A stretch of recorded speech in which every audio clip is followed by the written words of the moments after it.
Hey, salut les filles, j'espère que ça va bien. Donc, pour moi, il est dimanche aujourd'hui. Donc, on avait une rencontre le samedi, puis il y avait personne qui s'est présenté, à part Patricia. Donc, on a fait une rencontre privée, Patricia et moi. Donc, bref, aujourd'hui, je vais vous partager ce que je voulais vous partager lors de la rencontre de groupe parce qu'il y a plusieurs personnes qui me parlent du temps des fêtes, qui ont peur au temps des fêtes, ils ont peur de tout gâcher leur progrès à travers le temps des fêtes. Donc, je vais vous partager mes conseils, puis surtout le mindset à adopter par rapport au temps des fêtes. Donc, sans plus tarder, je vais aller dans le vif du sujet. Donc, c'est une présentation que j'avais déjà faite préalablement. Il y a la nutrition, l'entraînement et l'hygiène de vie. Donc, c'est les trois piliers. Donc, ça va être trois rencontres. Donc, aujourd'hui, on va parler au niveau de la nutrition. Donc, premièrement, c'est important de définir tes objectifs, de les écrire aussi sur ton calendrier, les événements que tu as et ceux de ta famille et de tes enfants. C'est super important. Donc, prends-toi ton calendrier pour le mois de décembre. Écris où se situent tes parties de bureau, tes parties avec tes amis, les événements qui se présentent à toi pour que tu puisses justement avoir un plan lorsque tu vas te rendre à chacun de ces événements. Puis, il faut arrêter aussi avec la mentalité de tout ou rien. Donc, ça, je trouvais ça super intéressant parce que souvent, les filles, on a cette mentalité-là. Donc, ah, fuck, j'ai scrappé tout ça. Puis, tu sais, je me laisse aller pour le restant de la semaine ou pour la journée ou peu importe. Et ici, ce que je voulais dire, c'est pas parce que tu as un mauvais repas que tu dois scraper ta journée, que tu dois scraper ta semaine. Donc, c'est pas parce que tu as un flat que tu changes les 4 tires. Et ça, c'est quelque chose que tu dois garder en tête. Donc, tu sais, un repas ne va pas scraper toute tes efforts que tu as fait depuis les derniers mois.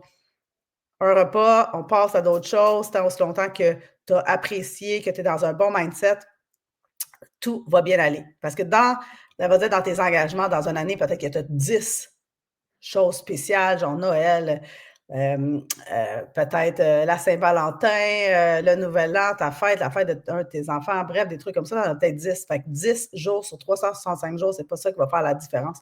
Donc, d'avoir cette mentalité-là, ça l'aide vraiment beaucoup. Aussi, être préparé à toutes les éventualités. Euh, Qu'est-ce que je veux dire par là? C'est que rien t'oblige à tout manger. Il faut que tu responsabilises tes choix. Ce que je dis là à travers ça, mange des choses que vraiment tu veux manger, puis surtout mange en étant entouré avec des gens que tu aimes. Ça fait une grosse différence. Donc, on veut manger, exemple, ma mère a fait, je sais pas, on va dire le gâteau Reine-Élisabeth une fois par année. Donc, je ne vais pas me priver de le manger, ça arrive une fois par année. Donc, c'est quelque chose de spécial, puis que ça me tente de le manger. Donc, je vais le manger en étant en pleine conscience. C'est important aussi d'être en pleine conscience. Peut-être des fois, tu peux partager avec quelqu'un d'autre. Tu n'es pas obligé de tout goûter. Choisis des choses que tu aimes vraiment, puis donne-toi aussi l'opportunité de dire non. Donc, c'est pas parce que quelqu'un t'offre quelque chose que tu es obligé de dire oui. Donc, vraiment, ça devient hyper important. Fait que être préparé aussi, ça veut dire être préparé aussi chez vous entre les parties. Parce que souvent, ben, les gens n'ont plus rien à manger entre chacun des parties. Donc, avoir des incontournables chez vous. Donc, du poulet de rôtisserie, des légumes déjà coupés, des salades en sac, des cannes de thon, toutes des choses vraiment super rapides à avoir à portée de main pour te faire un repas en 2, en 3 mouvements. On ne va jamais, jamais dans aucun party de famille avec le ventre vide parce que là, on fait des moins bons choix. Donc, surtout, on s'assure peut-être avant d'y aller de manger une salade, de manger peut-être une soupe aux légumes, et donc quelque chose qui va nous soutenir et qui va faire que par la suite, on est capable de prendre des meilleures décisions parce qu'on sait que quand on a faim, on ne prend pas des décisions rationnelles. Donc, c'est important. Donc, la base des 3 repas, 3 collations aux 3 heures, donc la règle des 3-3-3 devient hyper important. Donc, on focus toujours sur la protéine.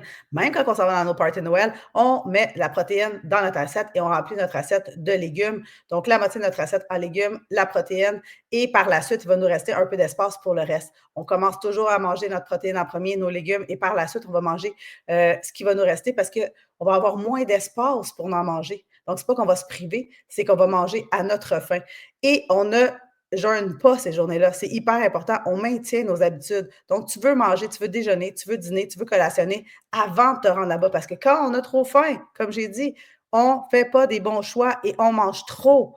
Donc, l'exemple d'une journée type, ça peut ressembler à ça. Donc, un omelette le matin, un shake, une salade de thon, un yogourt, du poisson avec des légumes. Même chose, tu peux même prendre une autre petite collation en soirée. Donc, toujours avoir un dessert ou une collation qu'on a le goût d'avoir en fin de soirée. Donc, ça va être comme notre récompense de fin de soirée. Moi, je trouve ça vraiment super intéressant.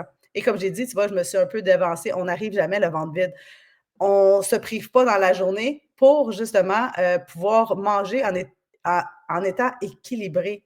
On arrive toujours avec un plan de match aussi. Donc, tu arrives déjà en sachant qu'est-ce que tu vas manger, vers quoi tu vas te diriger aussi. Donc, ça devient super important. Donc, on peut aussi emporter, moi, c'est quelque chose que je fais toujours, j'emmène toujours un plat santé, j'emmène des salades, donc je peux faire une grosse salade grecque que je vais pouvoir emporter avec les gens, une salade de quinoa également. J'emmène des plats de légumes, des plats de fruits aussi, ça peut être vraiment super intéressant. Puis, tu sais, comme collation ou même comme dessert en fin de repas, ça peut être tes fruits avec une trempette au chocolat. Moi, je sais que les enfants adorent ça, les fruits avec la trempette au chocolat. Puis, tu es quand même capable de rester on track avec ça. Tu sais, tu vas manger beaucoup de fruits, un peu de chocolat à travers tout ça, puis tu vas te sentir comblé et non privé. C'est ça qui est important. OK? On va planifier l'alcool comme on planifie la nourriture. Donc, c'est important, ça ici, qu'est-ce que je dis, parce que quand on boit de l'alcool, notre corps doit procéder à la désintoxication de l'alcool. Donc, pendant ce temps-là, il ne brûle plus rien. Ce que je veux dire par là, c'est que tu vas manger, il ne va pas brûler les glucides, les lipides et les protéines. Il va s'occuper justement de faire sortir l'alcool de ton corps, donc de procéder à la désintoxication via le foie. Donc, on planifie l'alcool comme on planifie la nourriture parce qu'il y a quand même des calories dans l'alcool et surtout, l'alcool va nous emporter à une autre place par la suite. Ce que je veux dire par là, c'est que souvent, quand on boit, on est festif. Quand on est festif, on grignote. Quand on ne porte pas vraiment attention et surtout, on fait des moins bons choix.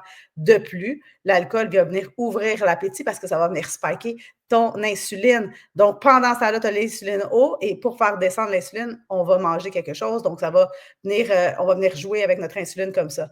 Donc, c'est vraiment quelque chose à regarder et surtout à planifier et on fait des bons choix au niveau de notre alcool. Si on décide d'en boire, il n'y a rien qui t'oblige à boire de l'alcool. On peut se planifier aussi beaucoup de mocktails, de boire de l'eau à travers tout ça, de l'eau pétillante. C'est des super solutions. Puis maintenant, on a vraiment beaucoup de mocktails sur le marché. Donc, ça peut être quelque chose d'intéressant aussi à travers tout ça. Donc, on sait que pour les macronutriments, il y a 7 calories par gramme pour l'alcool. Donc, on sait qu'une protéine, c'est 4, une glucide, c'est 4, un lipide, c'est 9, et là, l'alcool, c'est quand même 7 calories par gramme, sans compter le sucre qu'il y a à l'intérieur. Donc, une bière light, c'est à peu près 120 calories. Vodka gin, 60 calories par once. Là, les mixeurs, c'est qu'est-ce que tu vas rajouter à travers. Donc, si tu rajoutes, exemple, des sodas, là, je veux dire, 7-Up, Coke, ces trucs comme ça, là, pas les sans sucre, tu as 110 calories. Un tonic, tu as quand même 80. Donc, tu sais, c'est quelque chose à considérer quand tu prends, exemple, un vodka canneberge, où ce que tu vas rajouter la vodka qui est 60 et peut-être 100 calories de canneberge. Donc, ça te fait un drink à 120. Là, tu vas dire qu'il y a de la calorie aussi dans l'alcool et la calorie également dans le sucre de ton jus. Donc, ça peut aller vite à travers tout ça. Donc, il y a des choix aussi que tu peux faire qui vont être un peu meilleurs, qui vont venir t'aider aussi à travers tout ça. Donc, tu sais, la plupart des liqueurs, donc c'est 1,5 onces, tu vas avoir 165 calories, le vin rouge, le vin blanc. Donc, un vin sucré, tu vas avoir encore plus de calories et plus de sucre. Donc, ça, c'est des trucs que j'ai trouvés sur Internet pour nous donner une petite idée aussi du nombre de calories. Donc, tu sais, si on prend 4 verres de vin, et ça peut aller vite, puis surtout un verre de vin, c'est 5 onces. Donc, la plupart du temps, notre verre de vin contient plus que 5 onces. Donc, on peut réduire également le nombre de calories dans nos boissons alcoolisées en remplaçant les sodas et les jus par des boissons sans sucre. Donc, on peut rajouter donc un Coke diète, un 7-Up diète, des trucs comme ça. Donc, même un soda, donc juste une eau pétillante qu'on va pouvoir agrémenter avec des morceaux de citron, des morceaux de lime ou même des fruits frais à l'intérieur. Donc, ça va être une belle manière de venir diminuer un peu le nombre de calories dans nos drinks. Même chose pour les verres de vin, on peut les allonger avec du soda. Donc, mettre de la glace, rajouter avec du soda, des trucs comme ça. Donc, ça nous fait comme plus avec moins. Donc, on a des plus gros verres et on a un peu moins d'alcool à travers tout ça. Donc, qu'est-ce que je voulais dire ici? Donc, on boit de l'eau aussi entre chacun des verres alcoolisés qu'on a parce que l'alcool aussi va venir nous déshydrater. Donc, ça, c'est une autre étape, mais on a besoin de vraiment venir s'hydrater, d'éviter de prendre des shooters, bien évidemment, parce que là, c'est sûr qu'on est overboard un peu. Se concentrer sur boire lentement puis vraiment déguster. Si vraiment tu apprécies le vin, prends le temps de déguster ton verre de vin. Éviter aussi de boire tard le soir parce que ça peut donner aussi ça peut donner des sueurs nocturnes, ça peut vous empêcher également de dormir et on sait que si on ne dort pas bien, le lendemain matin, ça va venir impacter nos hormones de faim, ça va venir impacter notre motivation, ça va impacter notre énergie. Donc, bref, ça fait une belle cascade hormonale par la suite éviter de boire le ventre vide, donc toujours avoir quelque chose dans l'estomac. Puis surtout, éviter aussi les boissons qui contiennent de la caféine tard le soir parce que encore là, ça va impacter votre sommeil. Et le sommeil est la chose la plus importante. Des fois, ça peut être le domino qui va vous permettre de vous rendre à l'étape supplémentaire. Et c'est ça que je voulais dire avec les stratégies et les conseils par rapport à l'alcool. Ce qui est important de savoir aussi, c'est que l'alcool pénètre dans l'organisme, il est prioritaire. Donc, le foie le métabolise avant toutes les autres choses. Donc, ce qui va provoquer une accumulation d'acide gras donc, dans ton corps et par la suite, ultérieurement, bien, ton corps va devoir l'utiliser ou le procéder. Mais si tu en as trop mangé ou si tu en as trop en liberté, mais c'est là que ça va aller directement dans tes adipocytes, donc dans tes cellules graisseuses. L'alcool est métabolisé en premier, donc le corps brûle les calories qui proviennent de l'alcool avant de brûler les autres calories. Ce processus s'appelle le fat sparing, donc ça va venir impacter la mobilisation des gras. Donc, le foie stocke également le glucose sous forme de glycogène, c'est une source d'énergie qui se retrouve dans le foie. Puis le foie décompose l'alcool avant de fournir du glucose à l'organisme, ce qui entraîne souvent de l'hypoglycémie, comme j'en ai parlé un petit peu préalablement, puis ce qui va rendre la consommation d'alcool dangereuse, surtout pour les personnes qui ont du diabète ou des problèmes au niveau de leur gestion de glycémie. Donc, oui, boire de l'alcool, ça peut venir impacter nos choix par la suite. Donc, nos choix d'aliments riches, nos choix d'aliments sucrés. Puis, c'est vraiment quelque chose à regarder, surtout quand on est en perte de poids. Donc, l'alcool augmente l'appétit pour la plupart des gens et surtout, ça favorise le grignotage et les excès alimentaires. Et surtout le lendemain, la plupart du temps, quand on a bu un petit peu trop, ça ne nous tente souvent pas de cuisiner, puis on n'a pas le goût de manger des choses santé. Donc, tu n'es pas obligé aussi de tout manger. Hein? Donc, de contrôler tes portions. Donc, la moitié de ton assiette en légumes, priorise les protéines. Puis, même chose, si tu as besoin d'avoir une deuxième assiette parce que tu as encore faim, bien, tu peux aller chercher encore plus de salade, peut-être plus de protéines, un peu de glucides. Puis surtout, si tu veux manger un dessert ou si tu veux boire de l'alcool, essaye de couper dans tes glucides parce que les autres aussi vont fournir du sucre. Des glucides, c'est du sucre. Donc, une fois métabolisés, toutes les sortes de glucides deviennent des formes de sucre. Donc, même chose pour l'alcool. Si tu as le goût de prendre, je ne sais pas, un verre de vin ou 2, 3 verres de vin, peu importe, tes choix à toi, parce que tu vas arriver avec un plan déjà à ton souper ou à ta rencontre. Coupe les glucides. Tu sais, c'est rare que je dis de couper un groupe alimentaire, mais comme ça va te fournir du sucre. Si tu n'en manges pas, bien, tu vas pouvoir le prendre ailleurs, soit dans ton dessert ou dans ta boisson. Donc, prendre aussi des grands verres d'eau, ça va vraiment venir t'aider. Attendre un peu avant de te resservir parce que souvent, on mange par habitude. C'est là, on a tendance à beaucoup manger, mais ça prend à peu près entre 15 à 20 minutes à ton corps avant de recevoir le signal pour dire qu'il est plein. C'est pour ça que souvent, on a l'impression d'être comme, tu sais, les gens vont dire, ouf, j'ai trop mangé. Il a trop mangé parce qu'on a mangé trop vite. Donc, prendre le temps de faire la conversation, prendre le temps de déposer la fourchette, prendre le temps juste d'être présent et de déguster ce que tu manges. Déjà, ça va faire une grosse amélioration. Puis si je voulais dire, ne prends pas une autre portion de pain, si tu as encore faim, focus sur la viande et les légumes, mange en étant en pleine conscience et surtout va marcher après le repas parce qu'on sait que quand on va marcher après le repas, ça l'aide à la digestion, premièrement. Deuxièmement, ça l'aide à brûler et ça l'active le processus justement de métabolisation. Donc, c'est un petit truc rapide, un petit 10 minutes de marche suite au repas peut tout changer. Après ça, pose-toi les bonnes questions puis surtout affirme-toi. Tu as le droit de dire non. Tu sais, une question que j'aime bien me poser, c'est comment tu as le goût de te sentir à la fin de ton repas. Tu sais, souvent, les gens me disent je suis trop pleine, je ne me sens pas bien, j'ai mal au cœur, c'est ça. Mais pose-toi ces questions-là avant de manger. Comment tu as le goût de te sentir aussi le soir dans ton lit? Hein? Donc, ça aussi, c'est une belle question à se poser parce qu'il faut que tu apprennes à responsabiliser tes choix. Comment tu as le goût de te sentir demain? As-tu le goût de te sentir comme hangover? Même des fois, c'est hangover de bouffe. Donc, ces questions-là peuvent vraiment avoir un gros impact sur la qualité de ce que tu vas choisir aussi. Donc, moi, là, ce que je dis, c'est, tu sais, oui, on est là, c'est festif, mais prends le temps d'être avec les gens. Donc, au lieu de te focuser sur la nourriture, focus sur l'atmosphère, sur les gens qui sont là, sur avoir des conversations, sur juste le moment présent, sans être obligé d'aller dans l'overboard. La nourriture, il y en a tout le temps, et il va toujours en avoir. Donc, c'est justement de se dire comment on veut se sentir, de vraiment prendre le temps de se poser ces questions-là, ça change tout. Parce que combien de fois le lendemain, on ne se sent pas bien parce qu'on a trop mangé, puis on commence la nouvelle année en se disant: «Oh my God, tu sais, je vais me remettre on track». Mais si tu n'aurais pas débarqué de la track pendant le temps des fêtes, tu n'aurais pas besoin de rembarquer après par la suite.